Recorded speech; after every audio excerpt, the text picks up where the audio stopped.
Sorry, I'm still bebopping to that awesome intro music. Hello, how are you? Happy weekend. It is Saturday, August the 7th. First week of August, already checked off the list, already done. We've already been there, done that. How was your week? Was it good? If you are joining me for the very first time, thanks so much. My name is Ryan Harden. By trade, I'm an editor. I am a writer. I am a writing coach. I help people um, get their words crafted and shaped in such a way that they are able to share it with the world in whatever form they want. Sometimes it's content on a website or blog. Sometimes it's writing a book. Sometimes it's writing a book series. I've been working with a client here recently, and she's working on a children's book series. So I'm super excited because book one is one chapter away of being completed. So, Sharon, if you're watching this, I'm rooting you on. Love getting to work with you and can't wait to watch her story develop because once she finishes this one, she's going to start working on book 2 and 3 for the series. So, I love getting to do that. That's what I get to do. I hope whatever you're doing this morning or this afternoon or whatever time it is that you're watching this, you'll take a minute, grab your coffee mug or your water or your juice, whatever you got nearby. Just take a few moments and let's catch up. Let's talk about the great stories that are going on in your life, the ones that are going on around us. Maybe they'll inspire you to share a story of your own. Speaking of sharing, every week I like to share a special coffee mug from my coffee cup collection. And so this week's mug, the featured mug today, if you can see this, these are all characters who are teachers in literature, right? Jane Eyre, Jean Brodie, Mr. Majeka, Mr. Chips, Mr. Squeers, right? Father Dolan, Ichabod Crane, Miss Clavel, Mr. Chips, all great characters who are teachers within stories. So I want to give a special shout out and salute to all of the teachers, some who had to prep their classrooms this week, some who are already in the classroom, some who are getting ready. I know here in the Dallas Independent School District, we had some kids start last week. Some of them are starting this week. They're staggering the start dates for the schools in different sections because Texas is big, you guys. It's so big. So wherever you are, if there are teachers who are friends of yours, or if you have your kids' teachers and you're trying to acclimate going back to school because we're still dealing with some form of this pandemic. We're not quite out of it yet. We started our first little nudge out this summer, and everybody's been traveling and doing some fun things, but we're seeing another surge as this virus continues to mutate. We know that the flu's done that before, right? Various strains of the flu that we've had to get under control. So I want to really salute all of the teachers who have worked so hard, who are dealing with school systems and states who are still fighting about, do we have masks? Do we not have masks? What do we do to keep the children safe? What do we do if we have an outbreak? Teachers themselves are probably concerned about going in person and having to deal with a lot of this. So to all of the teachers out there, I just want to salute you this morning. I want to give you a special shout out and honor. And we are praying for you. We are thinking of you. We are supporting you. And if you know a teacher in your neighborhood, or you've got, like I said, friends, people, help them with their supplies. This year is going to be especially taxing. They've got so much pressure on their shoulders. They just want to create an environment where they can teach their students, where they can have a good school year and have fun. We want our kids to be able to go back.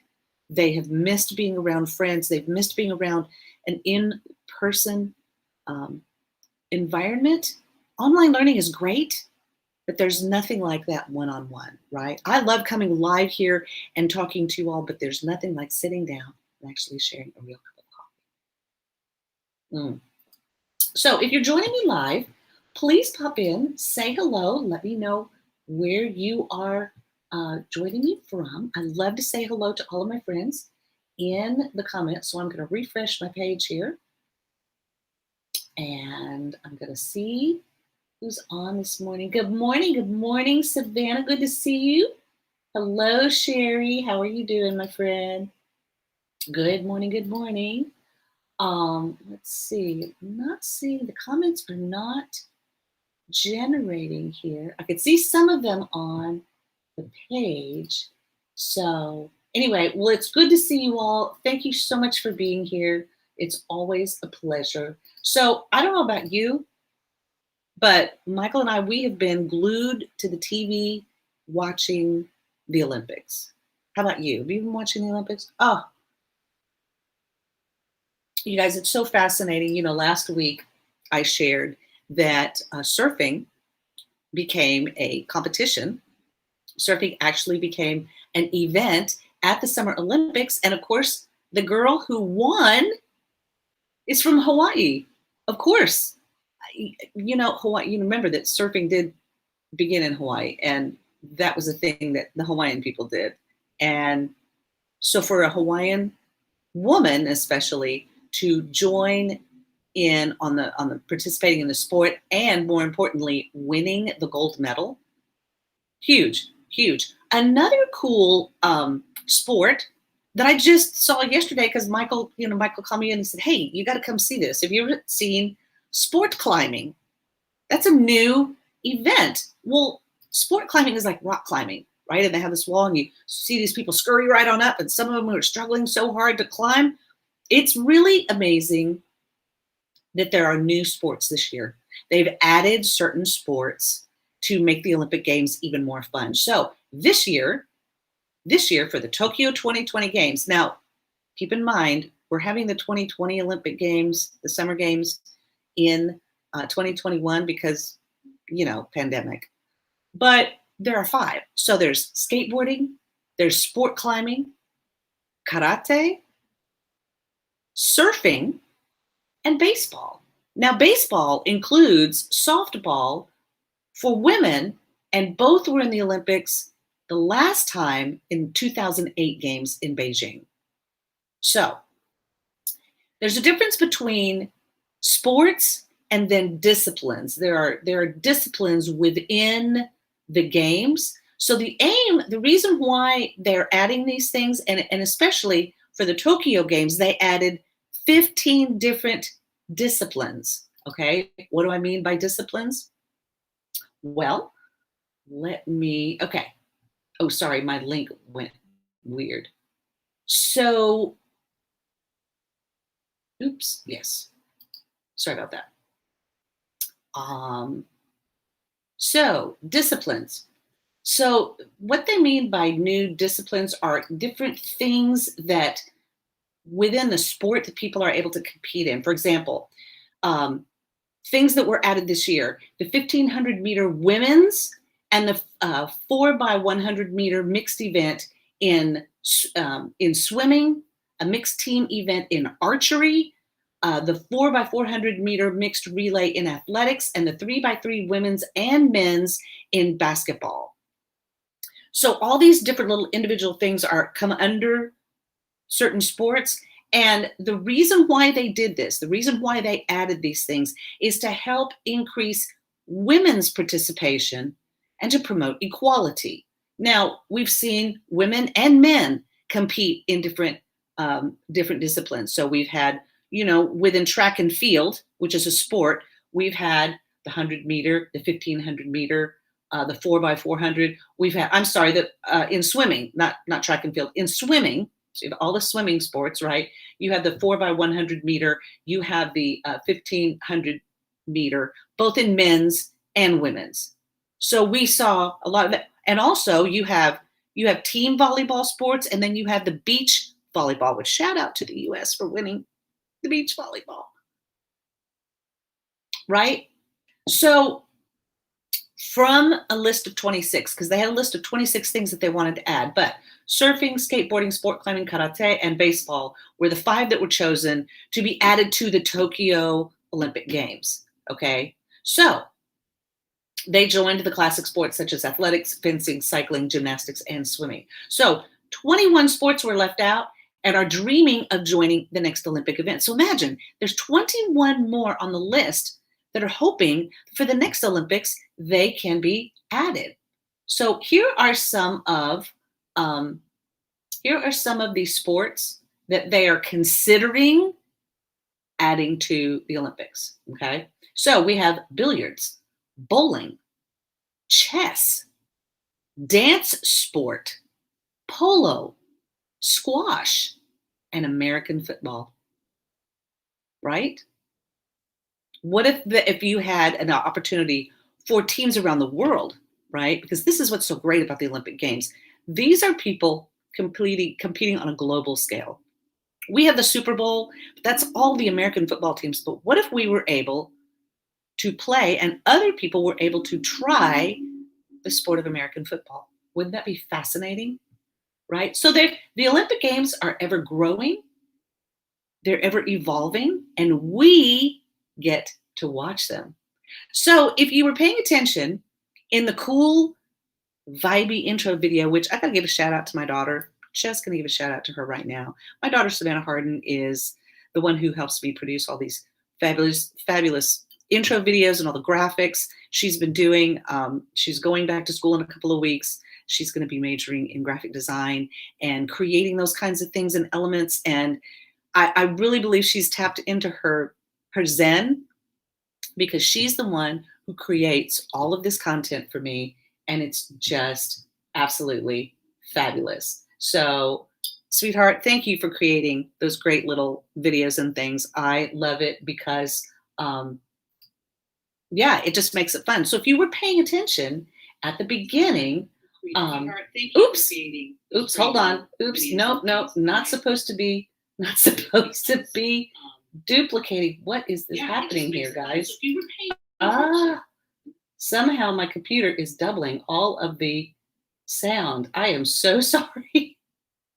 Anyway, so if you were paying attention at the beginning of the video, what I always try to do is bring you aware of some things that you may not know. Now, I had a little segment in high school in the paper called Did You Ever Notice?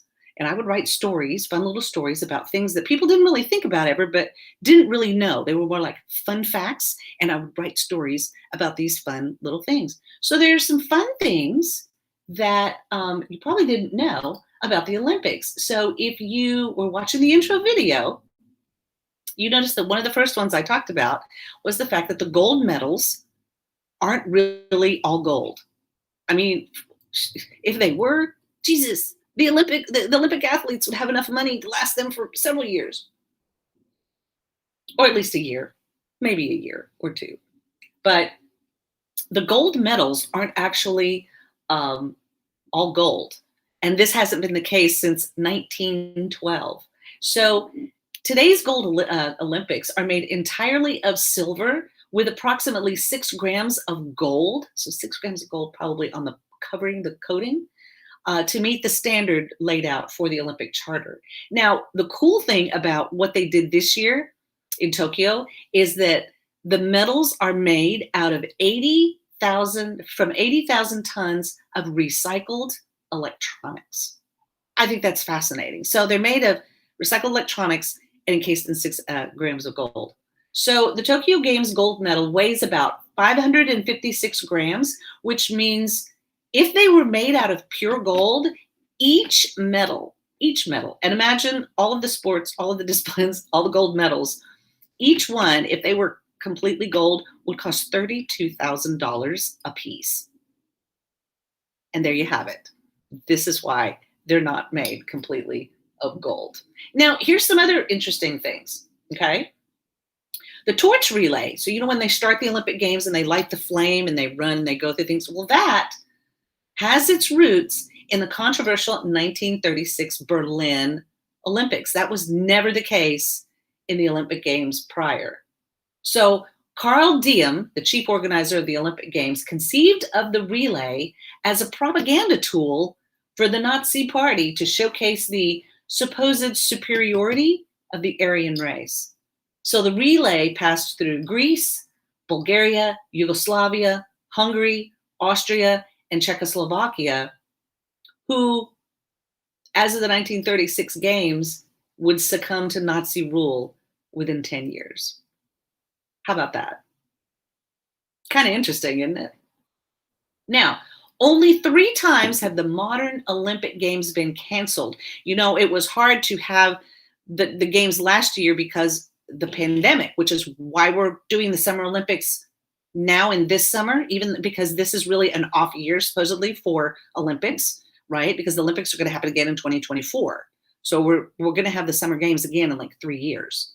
Well, the only time they were canceled, completely canceled, were due to World War One and World War II. So in 1916, and imagine this is also right around the time of the influenza pandemic. So 1916, 1940, and 1944 were the years that the Olympic Games were completely canceled. So we didn't cancel them this time, we just postponed them. Thank the Lord. Now, a gentleman by the name of Baron Pierre de Coubertin is the man who created the modern Olympic movement. And he's the one that conceived of the 5 rings we always see, right, as part of the official logo. Well, he specifically chose these colors because blue, green, yellow, black, and red are all, at least one of these colors are in all of the national flags of the countries that participate. And speaking of countries, only 5 countries, only 5 of all countries around the globe have been represented at every single modern era Summer Games. So can you guess which ones they are? I'll give you a few seconds. Hey, Julianne, how are you? Good to see you. Thanks for being here. Oh, now my thing is generating comments. Okay, great. So good to see you. Your dad was on the track team on the Olympic, Judy says, but because of the war, they were canceled. Yes, so right. What sport was he going to compete in, Judy? That's a great thing to know. That's a really great thing to know. And if you think about it, just think of 5 countries that have participated in every single modern era Olympic celebration of the Summer Games. So five countries. So if you have a guess, you want to take a guess, that's great. I'm trying to catch and see if there's any other folks that are popping in and seeing if my comments are going to pop in here. Okay, so here are the 5 countries. So the 5 countries that have entered into the Olympics: Greece, Great Britain, right, the UK, France, Switzerland, and Australia. Those 5 countries have been in every single Summer Olympics, right? So only 2 athletes have won gold medals competing for 2 different nations. 2 different nations, right? We've seen all kinds of people representing their countries.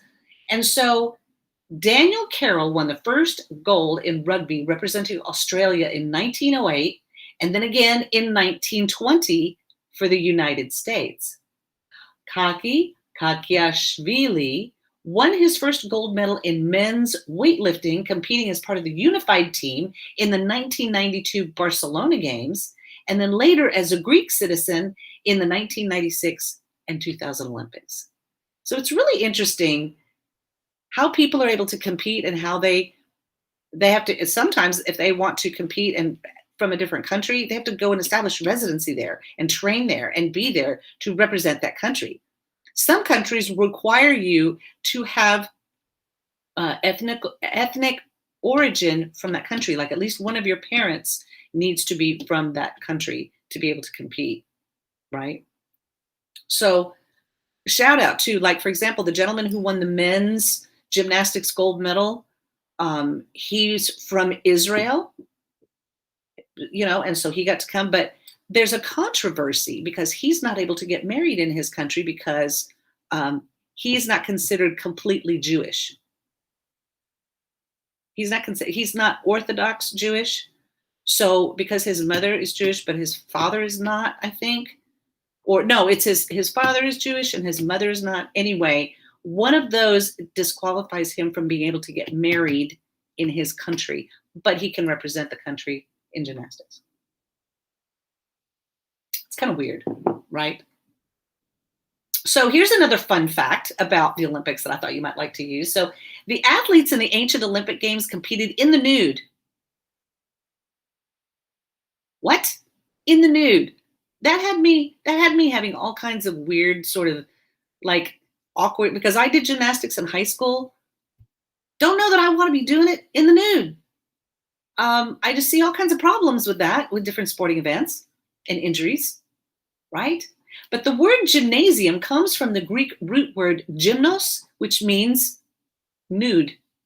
And the literal translation of the word gymnasium is school for naked exercise. So think about that next time you go to the gym, you're going to do yoga or workout. You're going to the school for naked exercise, right? How fun is that? Well, we've been talking a little bit, a lot of people have been talking actually, but we've been talking about interesting facts. And I mentioned, controversial things like the torch relay. But there's been all kinds of controversy this year around certain individuals. And of course, I'm talking about Simone Biles, right? With her pulling out of competing in certain events. Is she allowed to do that? Doesn't that disqualify her? Her team ended up getting silver instead of gold because she pulled out.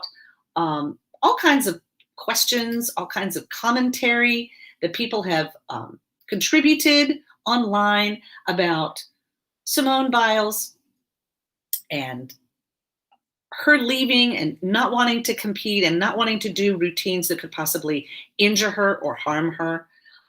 There's been all kinds of perspectives and people's opinions about what they think should happen or shouldn't happen, or what. First of all, so the new thing was to prevent women from streaking in to compete. Like, right, it was, Rebecca, you're absolutely right.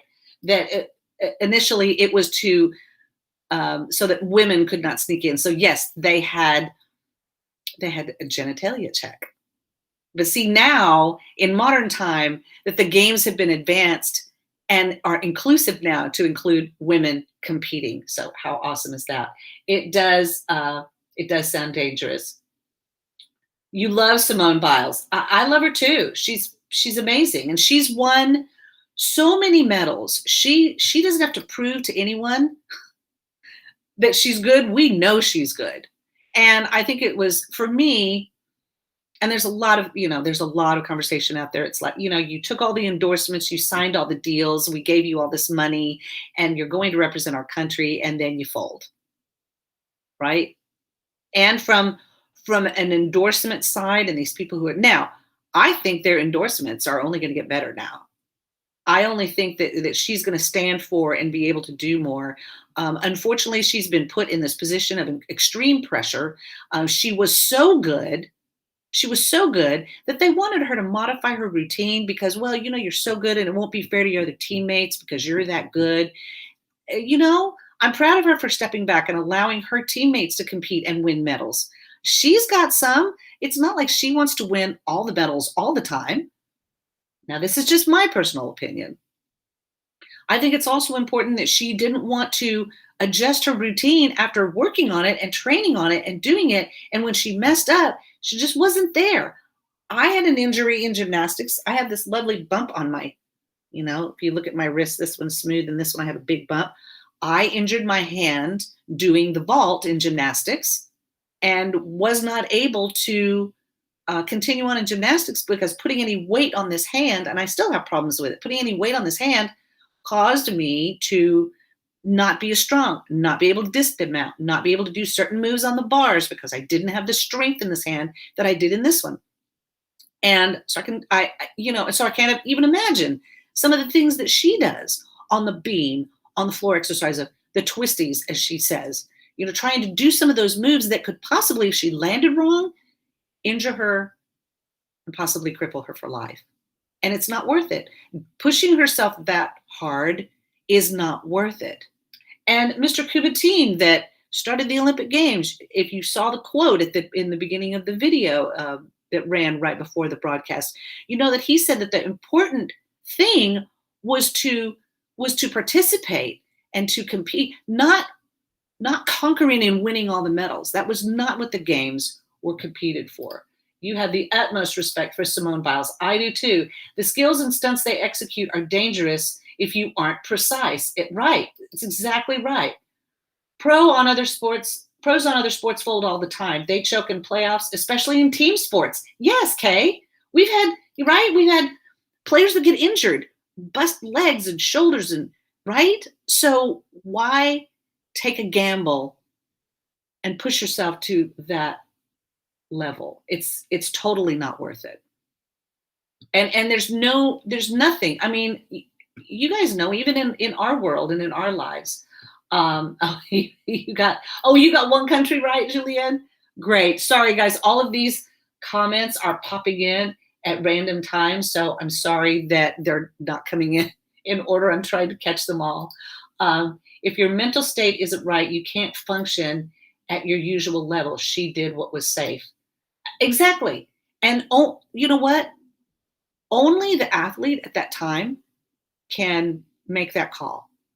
Because what I'm amazed at, and we were talking about this the other night, these people are coming off the track, running the 100 meters or whatever, they're swimming and everything. And as soon as they win, there's a camera right in their face.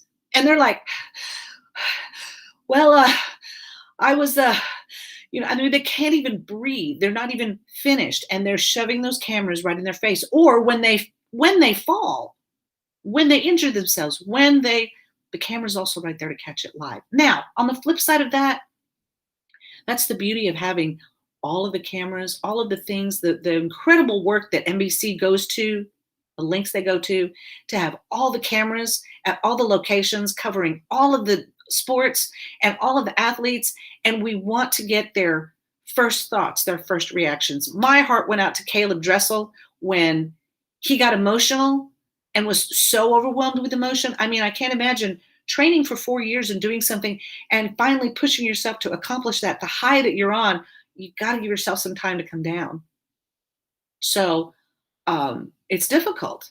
The pressure that they're under, the scrutiny that they're under, the eyes that are watching them. I don't know that I could handle that. They barely have time to process. Right. Look at the fallout from pro football players and concussions. Yes, Kay. I mean, good grief, right? Players who are still dealing with the long-term effects of what happened to them, right? Of injuries and things that they've sustained. So we can't make those kind of calls for them. We can't seem to know. All we can do is support them.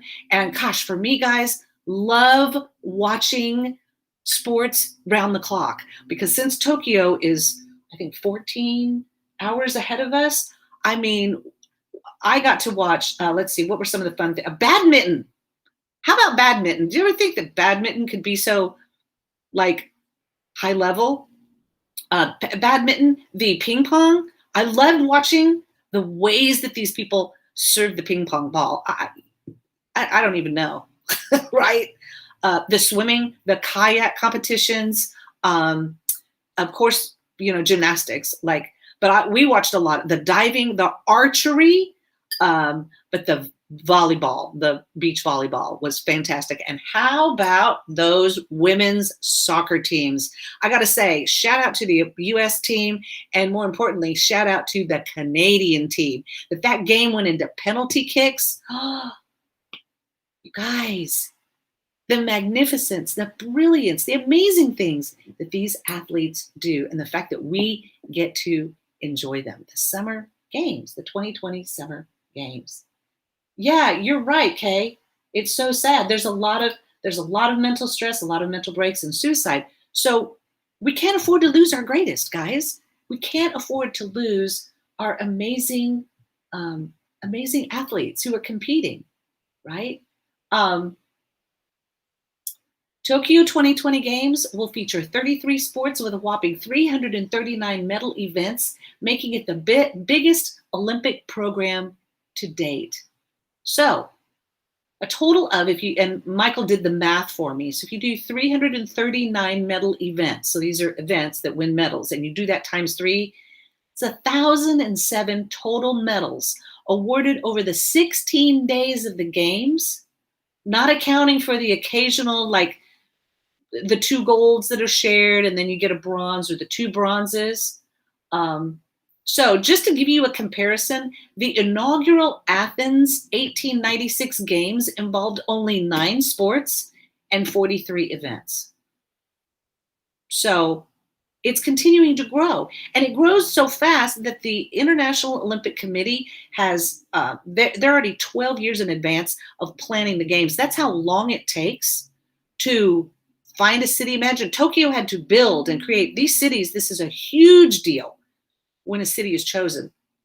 The money that is spent on preparations, the building of certain things and certain facilities. I was so pleased to see skateboarding this year and watching these 13-year-olds. Shout out to little Sky Brown. If you don't know who Sky Brown is, put her in Google and look her up. Cute as a bug. Boy, I can't wait to see her compete at future events. But these 13 and 14-year-olds that are coming into the Olympics and just burning up the categories in things like skateboarding. It was fascinating to watch. So I hope you're enjoying them. The games, they conclude tomorrow. And then we'll be looking forward to the Winter Games soon. That'll be a completely new set of events and things that we get to watch for the winter sports season. So again, guys, great athletes, great stories about great champions and great athletes that we're able to watch compete. And it's so encouraging and so amazing to see. So I hope you're catching one. If you have a precious sport, yes, Sky Brown. Oh my gosh.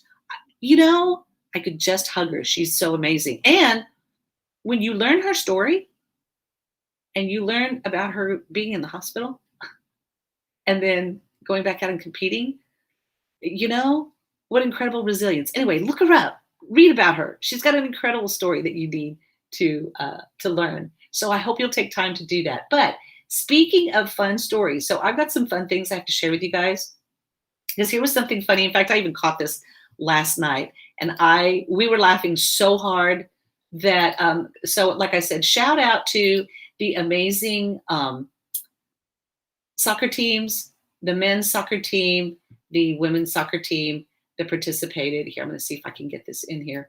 But you guys, okay, so we were watching, here, let me pull this up on the screen. So we were watching the Argentinian volleyball team. That's what it was. They were and I can't remember who they were playing against. I'll have to look. But you guys, so the Argentinian volleyball team has 2 players on their team.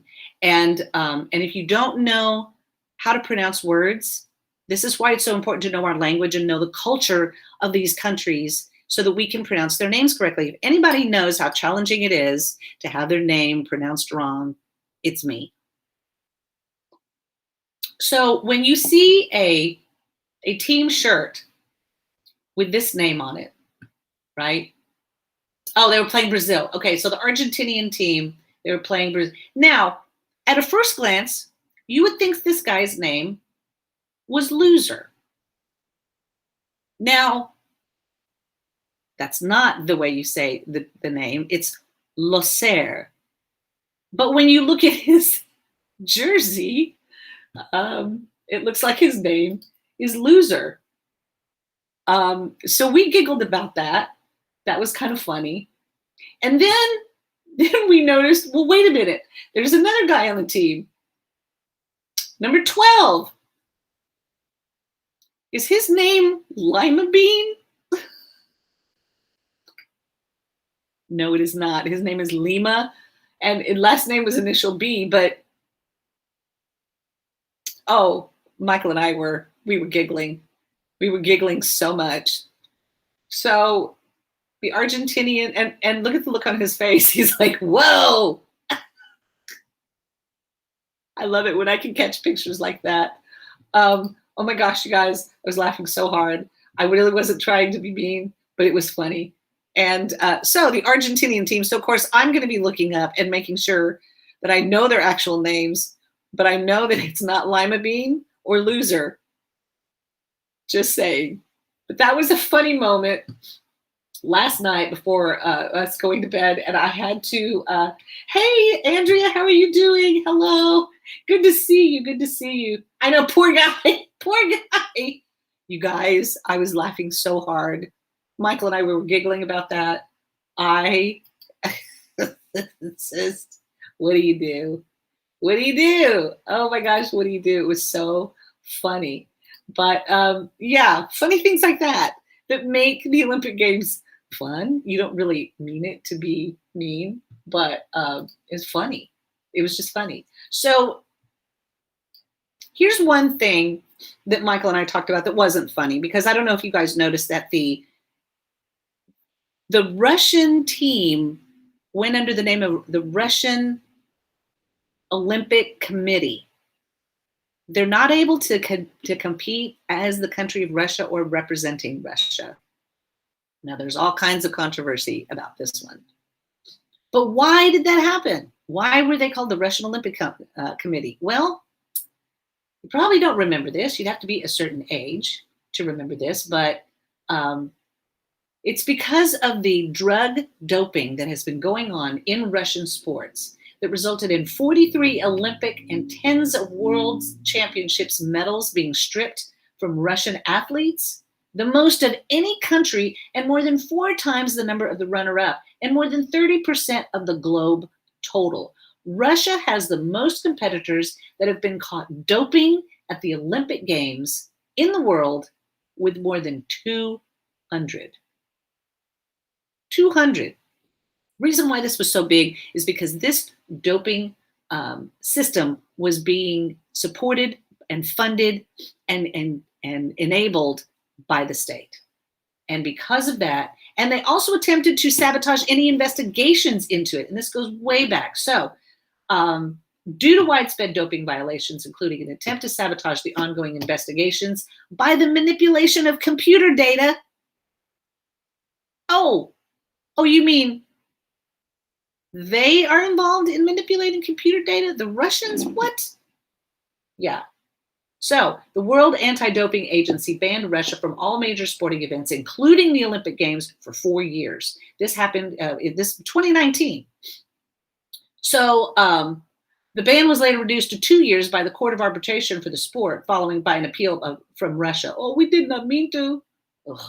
So Russians are allowed to compete in international competitions under a neutral flag and designations. So if any Russians win medals, they cannot play the Russian anthem. They don't have the flag. Nothing is represented. However, why are they even there to begin with? Now, some people will say, well, it wasn't the Russian athletes' fault.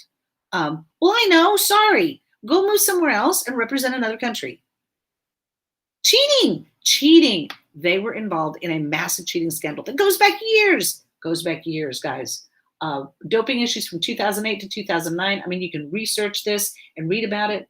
2010 to 2014, 2015, in 2016, all of this, the incidents in 2016, 2017, and 2018, and 2019, and 2020, right? And all the things they did. So they were banned from the Sochi Olympics. They were stripped of their medals. They were banned from competing because they got to cheat. Other countries aren't, they're not doing that. So that's what happened. And so Michael and I were having conversations about that as well. What happened to IOC? Stand up to these people. Oh, they reduced it to 2 years. Well, we don't want to punish them too harshly. We won't play their national anthem. Well, anyway, so that's some controversy right there. Simone Biles pales in comparison to this. So, the IOC is making a lot of money. The IOC is, they're planning the games for the next 12 years ahead. And so it's tough. And I think they're afraid. I think they're afraid to stand their ground. So this is why you see ROC on the games for representing the athletes who are from Russia, because they can't represent their country because their country cheated. And that's what you get when you're a cheater. So, hey, Brandon, hello. Good to see you. How you doing, buddy? So great to see you. Sylvia, you made it too. And Savannah, right. Well, it's so good to see you guys. I love it when I get to see all my favorite people popping in, saying good morning, saying hi.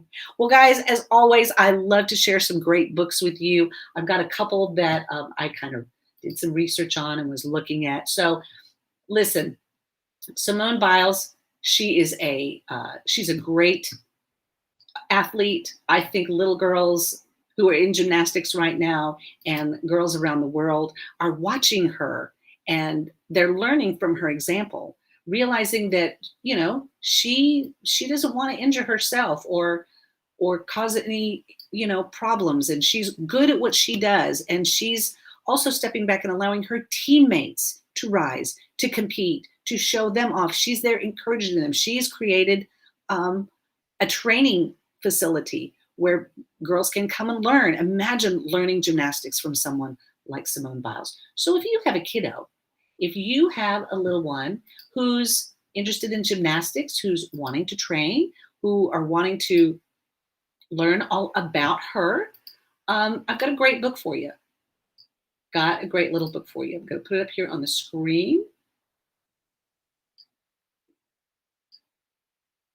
It's called The Story of Simone Biles by Rachel Burke. And what Rachel has done, so Simone Biles has been called the greatest gymnast of all time, winning 5 Olympic and 25 world champion medals by the age of 22. Before she wowed the world with her incredible gymnastic skills, Simone was an energetic young girl who dreamed of becoming a top gymnast. She trained for hours every day and made many sacrifices to pursue her goals. So in this book, you can explore how Simone Biles went from being a kid growing up in Texas, shout out Texas, to an Olympic athlete who has won more gymnastic medals than anyone in history. So this book is fun. It includes a fun little quiz that kind of goes over covering the who, what, when, where, and why, and how of her story. It has word definitions in there to help learning some of the more advanced terms and language of the sport. So if you've got a daughter who is in gymnastics, or you've got kiddos that are interested in who Simone Biles is and want to learn a little bit about this, this will be great. You'll also learn how what Simone has done has opened the doors for so many other girls and female athletes who are coming up behind her. That's the important thing. And she knows what her legacy is, that it goes beyond just the moment that she's in.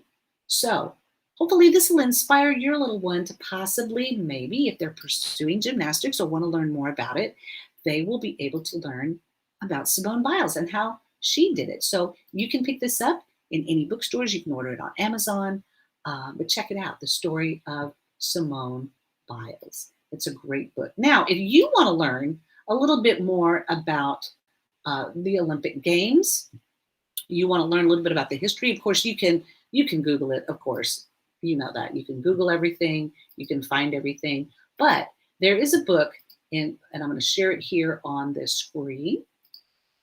And it's called The Games by David Goldblatt. This is a history of the Olympics. So if you want to learn a little bit more about it, this was voted the best nonfiction book of 2016.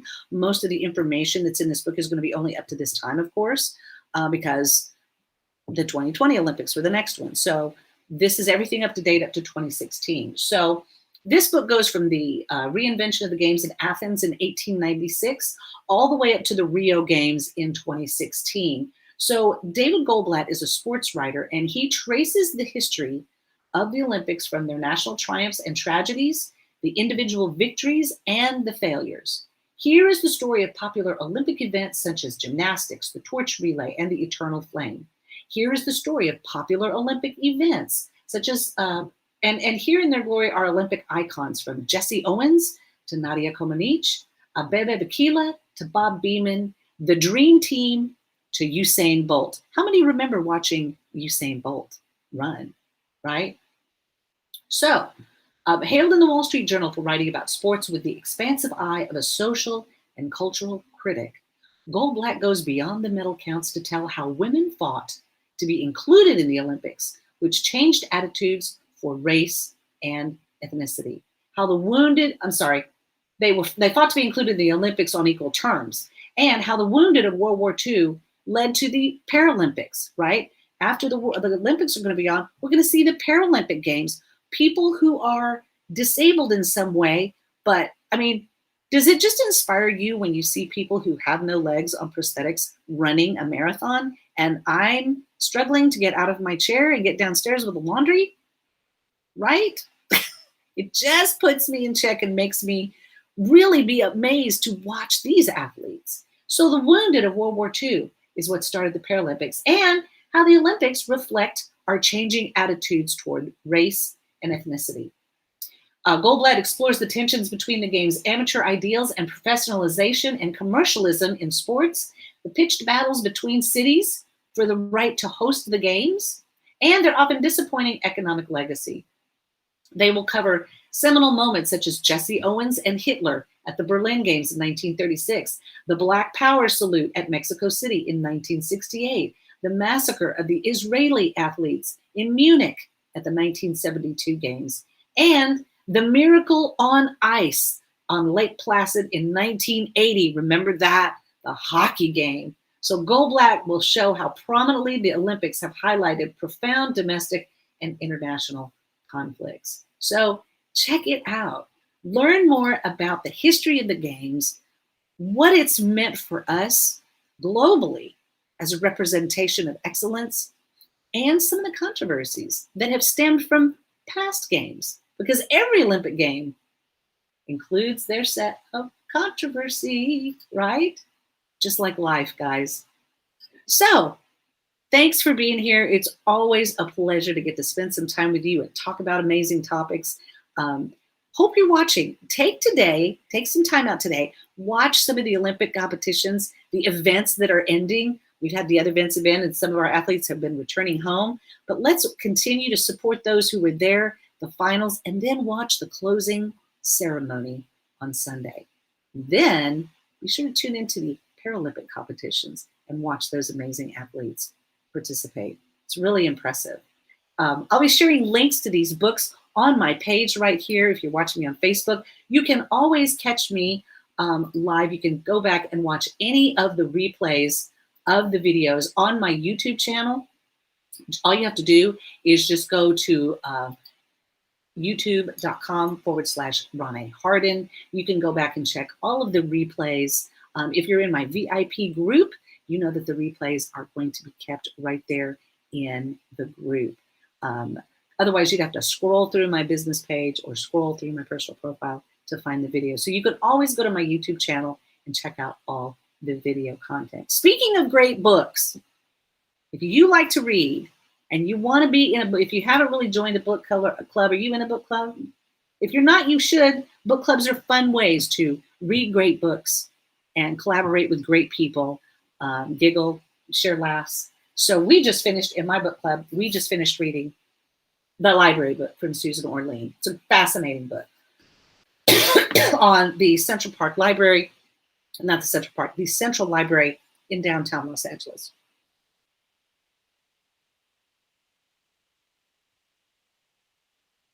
I had to get some water because I'm out of coffee.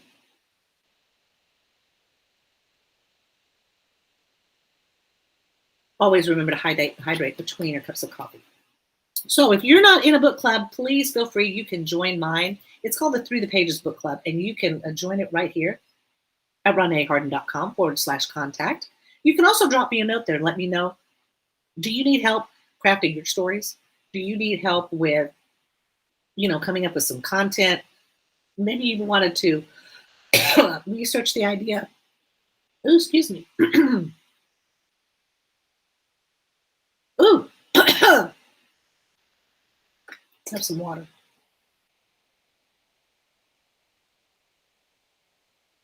Whoopsie. Maybe you have wanted to share your hilarious story, such as, hey, I just spilled water all over my front during the live broadcast. But if you want to write a story, if you've got a story that you want to share and tell, and you need some help and you're not quite sure, do I go the route of pitching it to some agents? Do I approach publishing houses? What are vanity publishers? If I pay them a lot of money, they're going to get my book published. Or do I go the self-publishing route? So many options for sharing your story, and I know it can be a little confusing. So if that's you, drop me a note right here and let me know how I can at least help answer some of your beginning questions.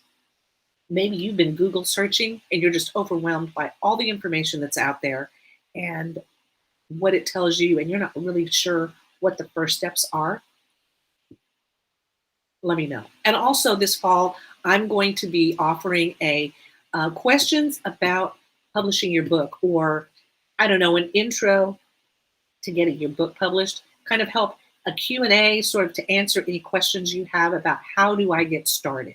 What's the best way for me to get started? So I'll be sharing some of that in the fall. But in the meantime, drop me a note right here and let me know how I can help you. If you've got a story you want to write or something you want to create, share that with me and let me know. I would love to help you get your story creating. And I have a few slots left open for the rest of this year to work on some stories. So if that's you and you're really interested in doing it, or you're interested in participating in the NaNoWriMo that's going to be coming up in November, let me know. That's going to be a huge deal where people are going to be concentrating the month of November working on their story. So if that's you, let's chat. I would love to hear from you. And thanks for all the folks that have joined live in the comments. It's always so much fun to have you here, to be able to share, to collaborate, and more importantly, to encourage each other, right? Because that's what we're doing. And I hope I've been able to do that with you this morning. So get out there, have a great rest of your weekend. I may or may not be back here next week because I'm going out of town. But if I am, you'll be the first to know, especially if you make sure, drop me a note here and get on the email list. You'll know about the book club. You'll know about when I'm going live. You'll also just know some stuff about me because that's where I share privately some thoughts that I have with my friends. All right. So friends, thanks for being here. Hope you have a great rest of your day, a fantastic weekend, and an even better next week. Let's love on our kiddos who are going back to school, help support all of our teachers who are out there. If they need school supplies, whatever they need, just some encouragement, just a hug, just tell them, thank you for being there. We're going to make it, guys. We're going to make it. You know why? Because you're awesome and I'm awesome, and we're going to go out there and share our awesome with the world. All right. Thanks, guys, for being here. Love you. I'll see you next time right here from the editor's desk.